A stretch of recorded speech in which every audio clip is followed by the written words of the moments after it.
we saw a lot of these. The Blue Label, Old Forester, single barrel proof, store picks. Yes. Now, the dorks like me that loved Old Forester, I could run around Vegas and hunt all the different bottles. There's a time in halcyon days where there were 6 Blue Label bottles of Old Forester sitting on that barrel back there. Yeah, now there's just this one. But so they were all store picks. So each store picked a different barrel, right? So you would get a lot of variance with the different barrel strength stuff. Depending how big of a nerd you are, the cool thing about these is they tell you. They're very forthright about the brick house and the... Brick house, the floor. Yes. The proof. Now this is 130 proof on the dot. So these were not, they were not lightweight bourbons. And I always enjoyed them. I'm familiar with the Blue Label, thanks to you, but tell me about the Black Label. Yeah, so what we're going to do is compare the two, because the Black Label, same thing, single barrel store picks, right? Mm-hmm. But it's proof down to 100 proof. Right. Where this is, full high octane, this is actually proof down to 100 proof. Now, in the whiskey world, as far as the YouTube whiskey people, a lot of whiskey 2 people think that the 100 proof is better than the full proof. You mean to tell me that high proof doesn't necessarily mean more better? Evidently. But since I had never seen a Black Label, right. I was just at the store the other day at our local, and guess what? They still had a crap ton of them. So they got a case, they had 6. I bought one, I bought this weeks ago, right? And I was just there the other day. That was weeks ago. I know. I was there yesterday, as a matter of fact, and I think they still had like 4 bottles. Let's establish our perspective on the matter from our school of thought, particularly yours. Mm-hmm.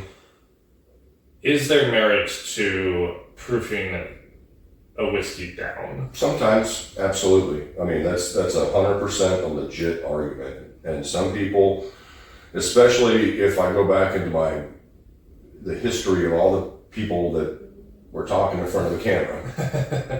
Go back into the archives. The consensus was that a lot of these Old Forester Blue Labels, the barrel strength ones, were just too hot, too spicy.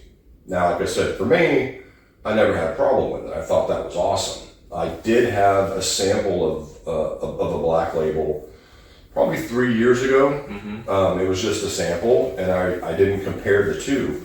But I do remember it was quite good. No doubt. Like it's still Old Forester. It's still Old Forester. It's still 100. I had some last night after work. Old Forester 100. That's the go-to. To put our perspective going into this test, generally speaking, you and I have come to the consensus that as far as proofing down, it's especially useful if something's really old or if it's been in a really hot climate, mm-hmm. and so it has a tendency to be over-oaked. It can, yeah. Otherwise, sure. I don't think we've ever said that we found a whiskey to be too hot. Yeah, I mean, if I think about it, there are some that just drink hot. Sure. And it could be the rye spice that's, making it drink hot. It could be the ethanol and the proof that's making it drink hot. Like, there's a bunch of things that can make a whiskey drink hot. It just, can you get past it or not? Can you still see... They've discussed it before in an episode called Getting Beyond the Proof Wall. Oh yeah, we did talk about it. Mm-hmm. And we're long past that. Yeah, I mean, we drank the Cowboy Bourbon and we're like, ooh, that's pretty boring. Yeah, that's 146. So let's try it. I thought it'd be fun. So we're going to start with the 100 proof, because if you've never paid attention to that, if you're going to compare whiskeys, always start with the lower proof one, just because it'll give you a chance to get up to your highest proof one without blowing out your palate. Right off the rip, it smells like a more elegant Old Forester 100 proof. Yeah.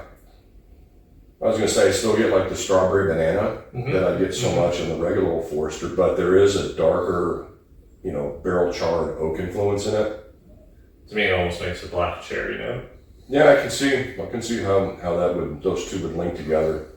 Good call on the banana. The banana is very strong in this one. Yeah, that's typical in Old Forester. You get it's not as pronounced as like Jack Daniel's stuff. I think that's pronounced as Jack Daniels. But it's definitely in there. Yeah, and then your typicals, vanilla, some caramels, normal. Let's give it a shot and see.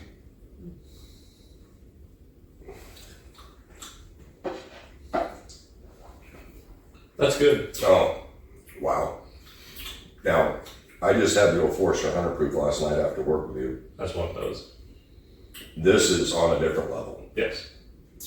It still comes off with the strawberry. Old Forester 100 because it's their, no disrespect, lower quality product. It's a daily. Yeah, it's a daily, so heavy on cherry, heavy on brown sugar, and that's about it. Yeah, so I get strawberry and banana. But it's not as pronounced as this. No, this is quite easy to find the strawberry and the banana. If you did this blind, I personally think you would think that's a higher proof. Mm-hmm. Just because of how complex it is. That's fair. That's quite impressive for 100 proof. Yeah, for 100 proof, it drinks a lot more rich. I think. If that's it goes to show. It goes to show, depending on the talent of the blender, a lower proof offering, quote unquote. Yeah, well, those are single barrels. So, so every single barrel, in theory, is going to taste a little different. But the barrel that the fine men and women at Specs picked, I think they did a good job. Is it still called blending when you add water to it, or is that? Nah, that's just more proof. That's just more proofing it down to the proof that the people that are buying the barrel want it at. Okay, that makes sense. Because typically, when you go to buy barrels, they'll have, if you narrow it down let's say you start out, you're tasting 8 barrels. Let's say you narrow it down to 2. You're like, okay, we're going to pick one of these 2. You'll have it at cash strength, but they have I don't know what it's called, not like a hydrometer or something, but they have a thing that tells you the alcohol content in there. And they can add drops of water to get to the exact proof. And so you'll have 5 or 6 different samples starting at barrel proof, going all the way down to 100 proof, right? So if you're picking a specific barrel, you might settle on 118, right? Where these are specifically, so these are all set at 100 proof. So when you go into a tasting at Old Forester, you'll have 8 barrels, and on each barrel will be proofed down to 100 proof. Whereas with the barrel strength, it's all over the place. Yes. Yeah. But you're just going because you're still not adding any water to this, so you're just picking the best barrel. It's very complex. It's very pleasant. It's more sweet than I anticipated. This is awesome. Yeah. Quite nice. Quite pleasant. Mm-hmm. I'm saving you for later. Yeah. Just the depth.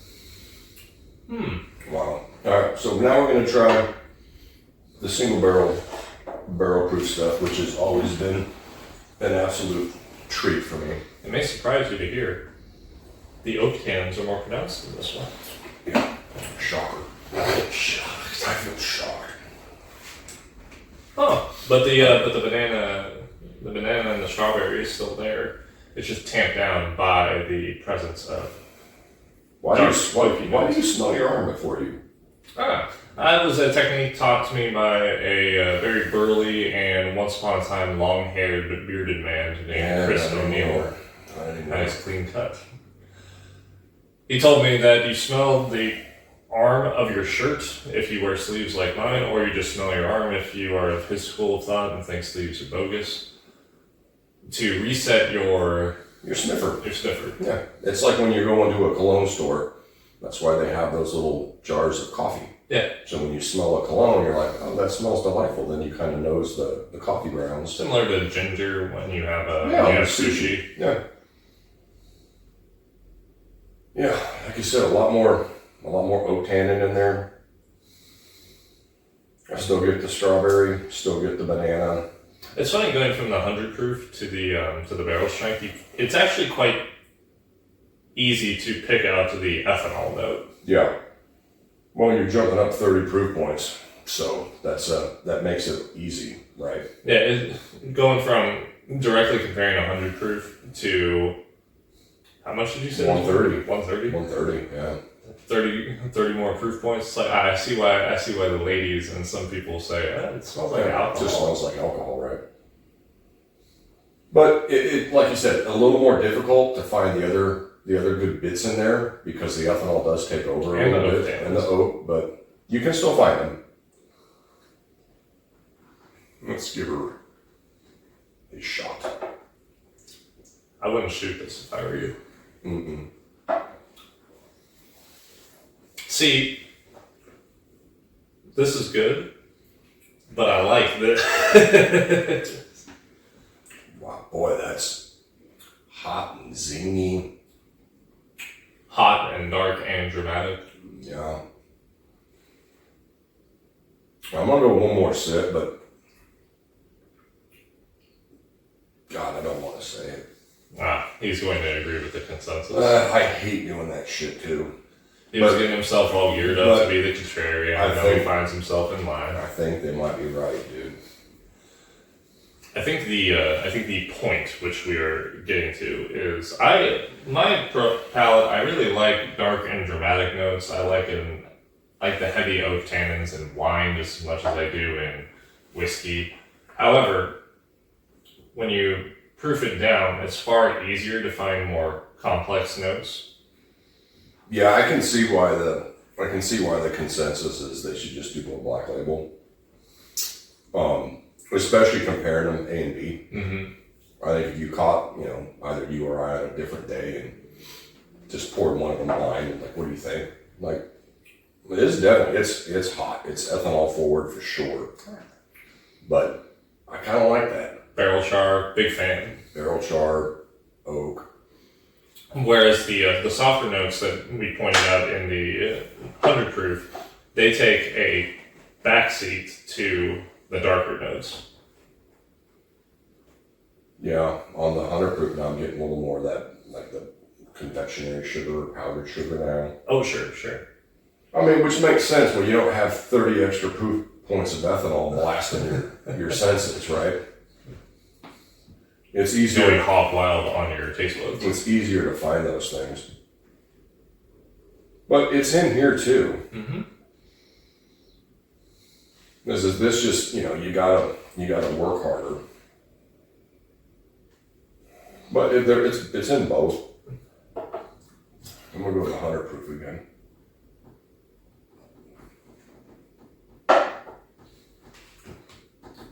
I see why the critics that you spoke of speak so highly of the Old Forester Black Label. It's just delightful. Because the Black Label tastes more unique than the barrel strength. Well, take the 100 proof Old Forester that I normally have and just add a bunch of good dark bits to it. And it's like, oh,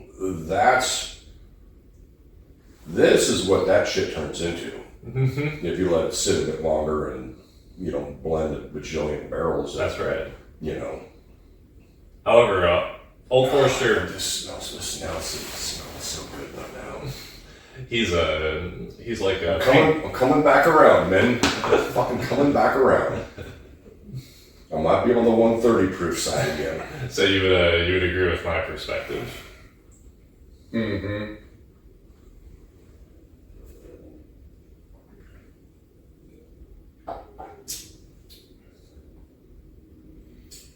All right, so I'm gonna settle. Tell us how it is. I hate to agree, but I think the Black Label is a better rounded, better put together product, a more interesting product. Where this is up in your face, very ethanol forward, and some days I'm in the mood for that. Some days I'm in the mood. I just give me something high proof, and I mean you can find all the tasting and smelling notes in there. You just have to. It's kind of like kind of pushing through all the ethanol. Yes. Kind of stuff. Also, to the critics' credit, this is more unique. Whereas Old Forester barrel strength, just by virtue of it being barrel strength, tastes similar to a lot of the other barrel strength offerings in the room. Yeah, they can, but I would argue that like Stag Junior or something you know, which is barrel strength, or the Smoke Eye Hill, which is barrel strength, you know, it doesn't quite have that extra blast of ethanol That's right. that we get on this. Now, this is a good barrel strength offering. Yeah. There are better They're barrel strength. better, yeah. However, this is a excellent 100 proof offering. Yeah. So I would say this, like we talked about in the beginning. You know, you can find rick houses, you can find floors that do it real well. Yeah. I think if you see a black label, which, like I said, is still sitting at our local specs, people aren't Obviously, excited about it. it's not a 175 of Oh, cheap Kentucky gentleman. or vodka. But I'd say these have fun with, because they're not cheap. These are $90, right? Makes sense. Barrel strength offering, single barrel. Right. So they're going to be All the way a little expensive. more expensive. I forget what we paid for that. It wasn't $90, I don't think. I think it might be somewhere in the 60 to 70 range. I want to say 80. 80? Well, I want to say. But once again, it's one of those, if you see them, say in Central Texas, they're just sitting at the specs and people aren't buying them because that's right. I'm like, They're okay, not ready for it. I might have to go buy and buy another one For fun. because it's actually really good. And as much as I poo-pooed on everybody saying, oh, the black labels are better than the blue, I'm like, how dare you? How would that sacrilege? I don't want to hear that. Now you're saccharing it. Don't poo-poo on my blue label Old Foresters that I love so much. But that's why things like this are fun, Yes, yes. right? Because we all have our ideas of, you know, what we like and what we don't like, and why we like it and why we don't like it. Like I said, for years I heard people, they just need to stop doing the blue labels and just do more of the... I wouldn't go that far. I wouldn't go that far. However... Because I quite like the, even though it is very ethanol forward, I still like the barrel char and the more subtle Old Forester notes. Oh man, that's so good. That's what I love about, this isn't a fanboy video for Old Forester, by the way, but this is why I love Old Forester hunters so much. I mean, if you can get your palate to start identifying flavors, that strawberry banana just like jumps right out, you know, and it's like, oh, it's like a strawberry banana Laffy Taffy or fucking candies or whatever. And it carries over into this, which makes sense because they're using, you know, it's the same stuff that is, just Not blended. not, with a you billion know, other not, barrels. you know, 800 other barrels. But it's just so much richer and darker. Yeah, I hate to say it. C'est la vie. I have to agree. The fellows who drink whiskey for a living, they might have a point. I think they have a point.